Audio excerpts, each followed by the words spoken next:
ওয়ালাইকুম আসসালাম রাহমাতুল্লাহি ওয়া বারাকাতুহু। যদি শুধু পান হয়,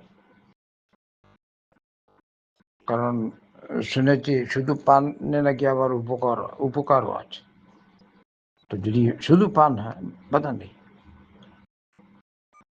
আর ওই যে জর্দা আরো কি আছে না বাংলাদেশ, ওগুলো নিষেধ। তো পান বলতেই তো এগুলা ওই বাংলাদেশে জর্দা বর্দা ছাড়া তো মানুষ খাই না বলা হয়। আর সিগারেট তো ইস্কাল নেই, সরাসরি আহলুল ইলমদের যে ফতোয়া হারাম। তো যে ভাইয়ের কথা আপনি বলছেন সে ওটা জানে, এই জন্য প্রশ্ন করছে।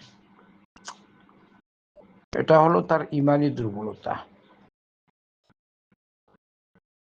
সিগারেট বিক্রি করে না, এই জন্য কাস্টমার আসে না।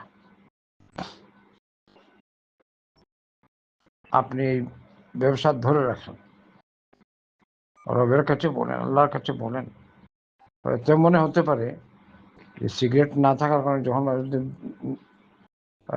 দেখবে যে এই সিগারেট না, এই জন্য মানুষ আসছে না, তখন হয়তো লোকজন আরো বেশি আসবে। যদি ভালো দিনদার মানুষ, উনি সিগারেট বিক্রি করেন না।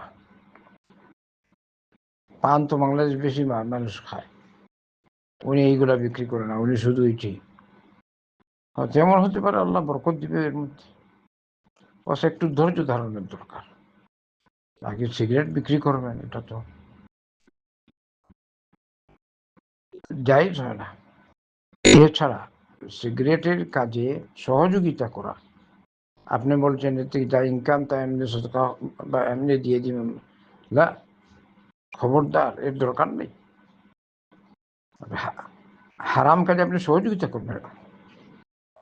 ওয়ালা তাআওয়ানু আলাল ইসমি ওয়াল উদওয়ান, আল্লাহ পাক বলেছেন গুনাহের কাজে, জুলমের কাজে, আল্লাহ নাফরমানির কাজে তোমরা একজনের সহযোগিতা করো না। দরকার হয় এই ব্যবসা পরিবর্তন করে অন্যটা করেন, কিন্তু সিগারেট বা এরকম কিছু যেটা আপনি জানেন হারাম, এই হারাম পণ্য বিক্রি করে আপনি সহযোগিতা নেবেন, এটা কখনো জায়েজ হয় না। তাই তাই এই যে চিন্তা ভাবনা আসছে, তাকে পরিত্যাগ করতে বলেন আর ইস্তিগফার করতে বলেন, এটি ঠিক না। কেন এই চিন্তা আসবে? হালালের উপর চলার চেষ্টা করুন। এই ব্যবসায় হচ্ছে না, অন্য ব্যবসার দিন দেখেন হালাল পদ্ধতি কামাই করা যায় কিনা। আর রবকে বলেন, দোয়া করতে থাকেন, চেষ্টা করা আপনার কাজ, সফলতায় পৌঁছানো ওইটা আল্লাহর তৌফিক।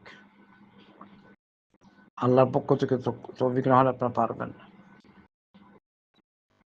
আপনি হালাল খুঁজছেন, হালালেই থাকেন, আল্লাহর জাতির উপর তাওয়াক্কুল করে চলেন, ভরসা করে চলেন। রবকে বলেন ইনশাআল্লাহ, এমন ভাবে রব রিজিক দিবেন যেটা আপনি কল্পনাই করতে পারেন।